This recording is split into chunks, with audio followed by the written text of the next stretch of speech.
여러분, 안녕하세요. 오늘 이 자리에 함께 해주셔서 감사합니다.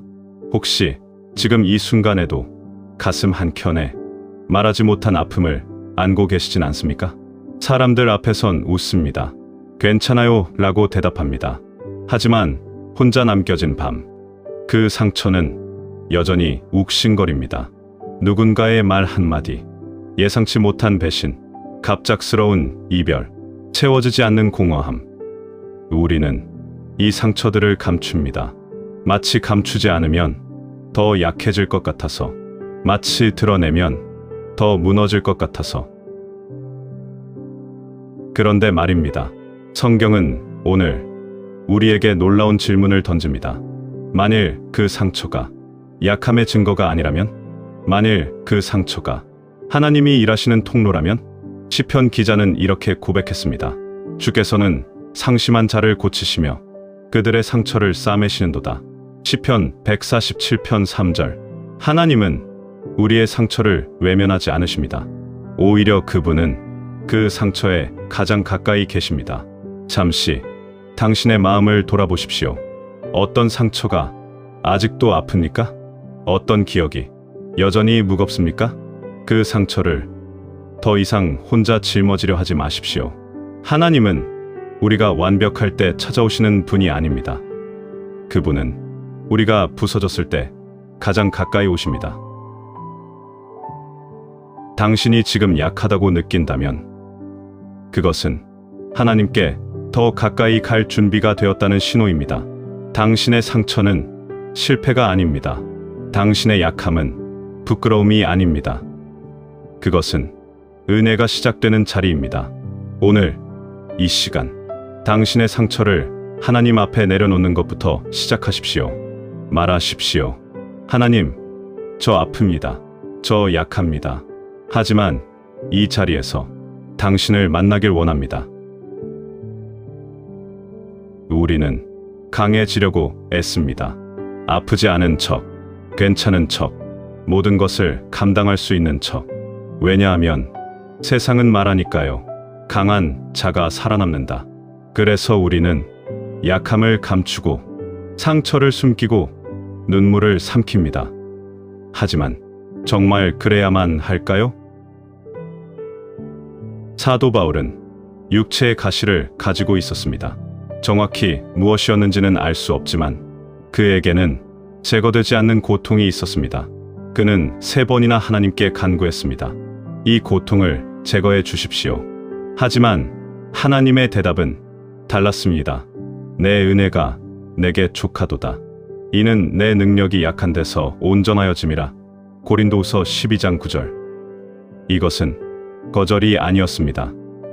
이것은 더 큰 초대였습니다. 하나님은 말씀하셨습니다. 내 약함을 제거하지 않겠다. 대신 그 약함 위에 내 능력을 입히겠다. 생각해 보십시오. 당신이 가장 강하다고 느꼈을 때 혹시 하나님을 덜 찾지 않았습니까? 당신이 모든 것을 통제할 수 있다고 느꼈을 때 혹시 기도가 줄어들지 않았습니까? 반대로 당신이 무너졌을 때, 당신이 더 이상 버틸 수 없다고 느꼈을 때, 그때 하나님을 가장 간절히 찾지 않았습니까? 이것이 바로 약함의 역설입니다. 우리가 약할 때 우리는 하나님의 능력을 경험할 수 있는 자리에 서게 됩니다. 바울은 이렇게 고백했습니다. 그러므로 도리어 크게 기뻐함으로 나의 여러 약한 것들에 대하여 자랑하리니. 고린도후서 12장 9절. 바울이 약함을 자랑한 이유는 약함 자체가 좋아서가 아닙니다. 그 약함을 통해 그리스도의 능력을 경험했기 때문입니다. 당신의 약함은 끝이 아닙니다. 그것은 하나님이 일하시는 시작입니다. 오늘 이 진리를 붙잡으십시오. 당신의 약함이 부끄럽지 않다고, 당신의 상처가 쓸모없지 않다고, 오히려 그것이 하나님의 능력이 임할 통로라고 기도하십시오. 주님, 저의 약함을 더 이상 숨기지 않겠습니다. 이 자리에 당신의 능력을 경험하게 하소서. 상처받은 순간 우리는 생각합니다. 하나님이 어디 계시지? 아픔 속에서 침묵처럼 느껴지는 그 시간들, 우리는 외칩니다. 주님, 보고 계십니까? 제 고통을 아십니까? 그리고 때로는 하나님이 멀게만 느껴집니다. 하지만 성경은 다르게 말합니다. 주께서 심령이 상한 자에게 가까이 하시고 중심에 통회하는 자를 구원하시는도다. 시편 34편 18절. 하나님은 멀리 계시지 않습니다. 오히려 당신이 가장 아플 때 그분은 가장 가까이 계십니다. 예수님은 십자가에서 가장 극심한 고통 속에서 외치셨습니다. 나의 하나님, 나의 하나님, 어찌하여 나를 버리셨나이까? 마태복음 27장 46절. 예수님조차 버림받음의 고통을 경험하셨습니다. 왜일까요? 우리의 상처를 진정으로 이해하시기 위해서입니다. 우리의 고통에 진정으로 동참하시기 위해서입니다. 당신의 상처 속에 하나님이 부재하신 것이 아닙니다. 오히려 하나님은 그 상처 한가운데서 당신과 함께 우십니다. 히브리서 기자는 이렇게 말합니다. 우리에게 있는 대제사장은 우리의 연약함을 동정하지 못하실 이가 아니요. 히브리서 4장 15절. 예수님은 당신의 아픔을 압니다. 예수님은 당신의 상처를 이해하십니다. 당신이 울 때 그분도 함께 우십니다. 당신이 무너질 때 그분이 붙드십니다. 당신은 혼자가 아닙니다. 하나님은 당신의 상처를 외면하지 않으십니다. 그분은 그 상처 속으로 들어오십니다. 당신이 느끼지 못할 때도, 당신이 보지 못할 때도 하나님은 당신 곁에 계십니다. 그리고 그분은 약속하십니다. 내가 세상 끝날까지 너희와 항상 함께 있으리라. 마태복음 28장 20절. 오늘 이 진리를 선포하십시오. 당신의 상처 속에도 하나님은 함께 하신다고, 당신의 어둠 속에도 하나님의 빛은 꺼지지 않는다고 고백하십시오. 주님, 제가 느끼지 못할지라도 당신이 함께 하심을 믿습니다. 이 상처 속에서도 당신을 경험하게 하소서. 우리는 충분하기를 원합니다. 충분히 강하고, 충분히 지혜롭고, 충분히 능력 있고, 하지만 현실은 늘 부족함의 연속입니다. 재정이 부족하고, 시간이 부족하고, 능력이 부족하고, 사랑이 부족합니다. 그래서 우리는 불안합니다. 이걸로 과연 괜찮을까? 그런데 하나님은 말씀하십니다. 내 은혜가 내게 족하도다. 고린도후서 12장 9절. 족하다. 이 단어의 헬라어 원어는 아르케오입니다. 의미는 완전히 충분하다, 만족시키다입니다. 하나님의 은혜는 부족한 것을 조금 채우는 정도가 아닙니다. 그것은 우리의 모든 부족함을 완전히 채우고도 남는 것입니다. 바울은 빌립보서에서도 이렇게 고백했습니다. 나의 하나님이 그리스도 예수 안에서 영광 가운데 그 풍성한 대로 너희 모든 쓸 것을 채우시리라. 빌립보서 4장 19절. 생각해 보십시오. 당신이 가진 것이 부족하다고 느낄 때 당신은 무엇을 의지합니까? 더 많은 돈, 더 많은 능력, 더 많은 사람? 하지만 이것들은 결코 우리를 채우지 못합니다. 왜냐하면 우리의 진짜 부족함은 물질이나 능력의 부족이 아니기 때문입니다. 우리의 진짜 부족함은 하나님과의 분리에서 옵니다. 우리가 진정으로 채워지는 것은 하나님의 은혜가 우리 삶에 임할 때입니다. 당신은 지금 이대로 충분합니다. 왜냐하면 하나님의 은혜가 당신과 함께하기 때문입니다. 당신의 부족함은 하나님의 풍성함을 경험하는 통로입니다. 당신의 비어있음은 하나님의 은혜로 채워질 그릇입니다. 예수님은 말씀하셨습니다. 내가 온 것은 양으로 생명을 얻게 하고 더 풍성히 얻게 하려는 것이야. 요한복음 10장 10절. 하나님의 은혜는 그저 생존이 아니라 풍성한 삶을 위한 것입니다. 오늘 당신의 부족함을 인정하십시오. 그리고 그 부족함 위에 하나님의 풍성한 은혜를 구하십시오. 당신에게 부족한 것이 무엇입니까? 힘? 지혜? 용기? 사랑? 그것을 하나님께 구하십시오. 주님, 제가 부족합니다. 하지만 당신의 은혜가 족하다는 것을 믿습니다. 저를 당신의 은혜로 채워주소서. 치유는 단번에 오지 않습니다. 우리는 원합니다. 기도하면 즉시 상처가 사라지기를, 눈물 흘리면 바로 아픔이 멈추기를. 하지만 현실은 다릅니다. 상처는 여전히 욱신거리고 아픔은 계속 찾아오고 때로는 더 힘들어지는 것처럼 느껴집니다. 그래서 우리는 묻습니다.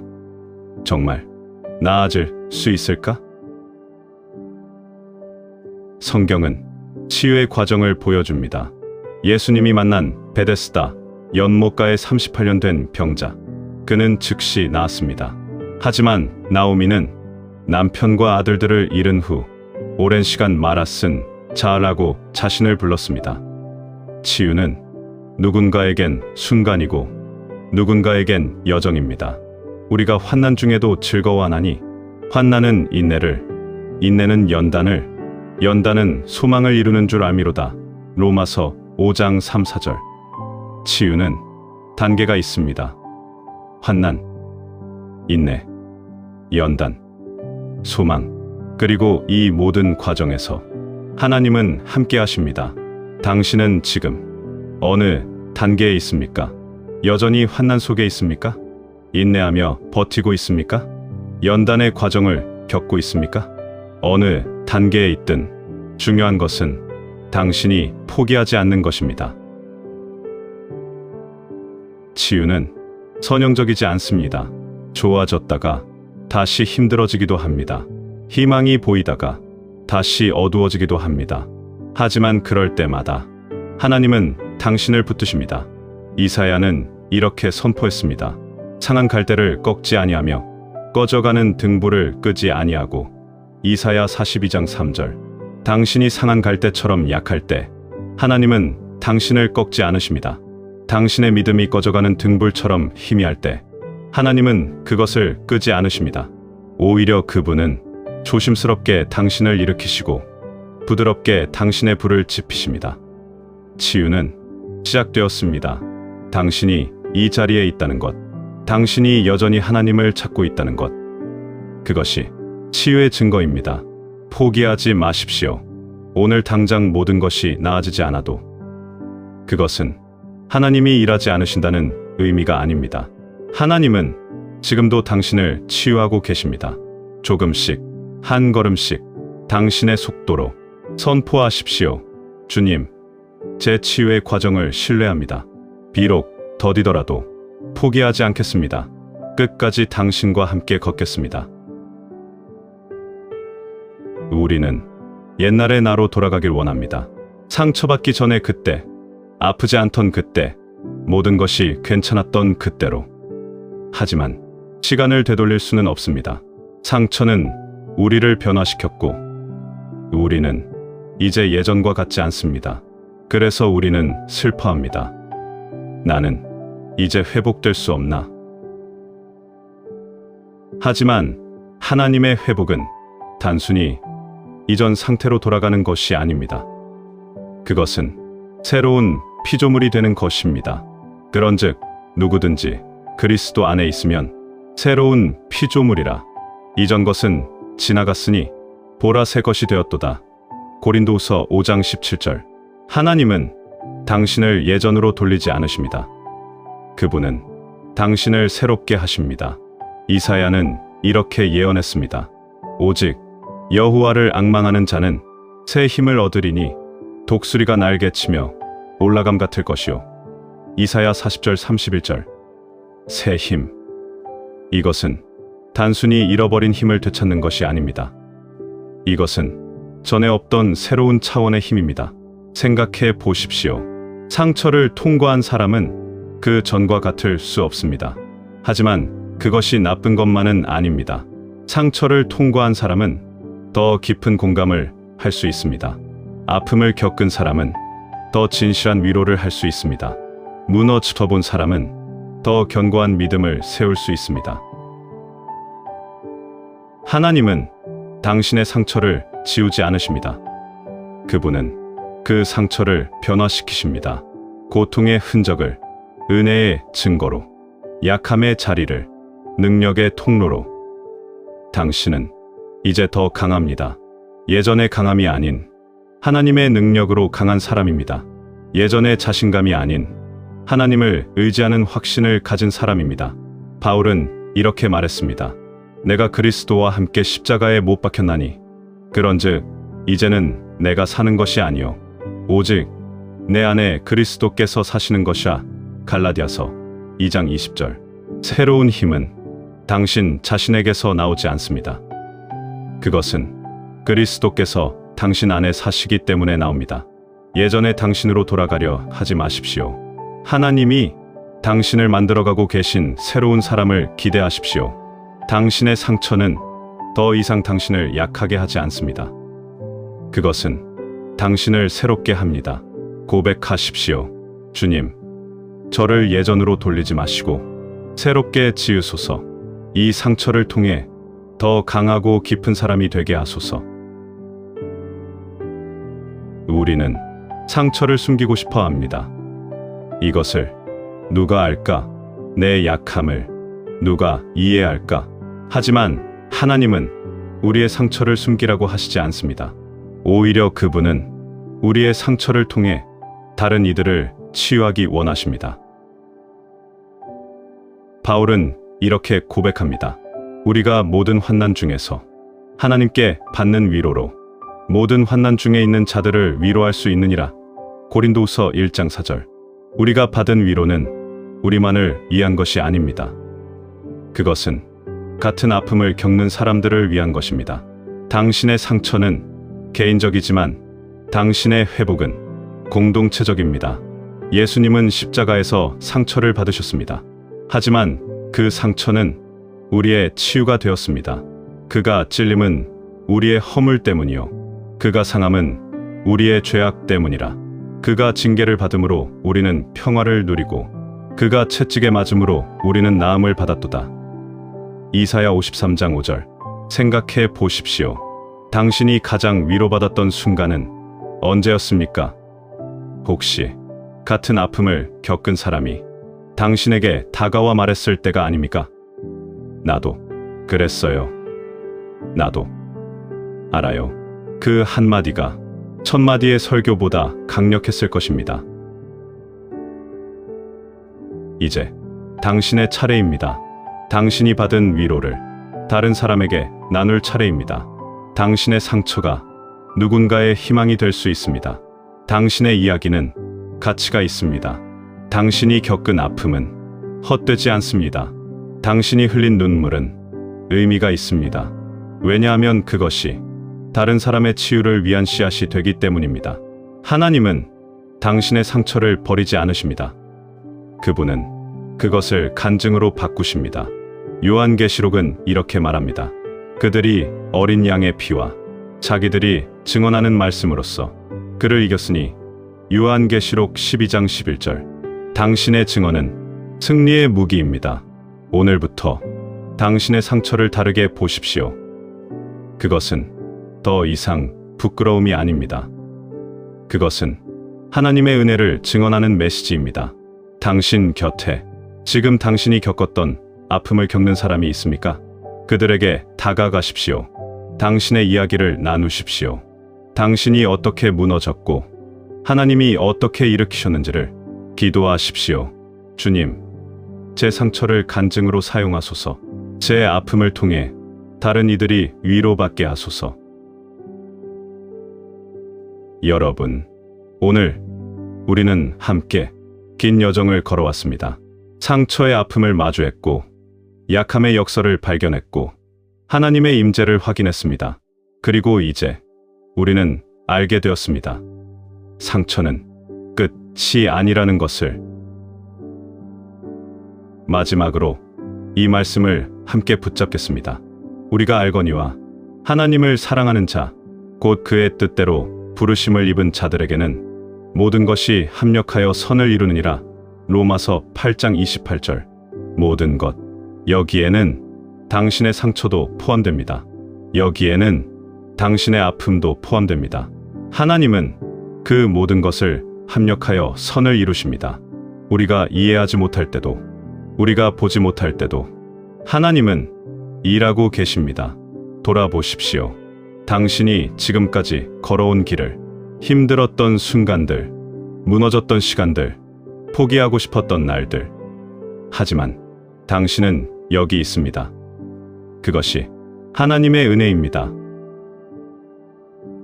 당신의 회복은 완성된 것이 아닙니다. 그것은 진행 중입니다. 하지만 중요한 것은 당신이 옳은 방향으로 가고 있다는 것입니다. 하나님을 향해, 치유를 향해, 회복을 향해. 빌립보서는 이렇게 약속합니다. 너희 안에서 착한 일을 시작하신 이가 그리스도 예수의 날까지 이루실 줄을 우리는 확신하노라. 빌립보서 1장 6절. 하나님이 시작하신 일은 그분이 반드시 완성하십니다. 당신의 치유를, 당신의 회복을, 당신의 새로운 삶을 하나님은 포기하지 않으십니다.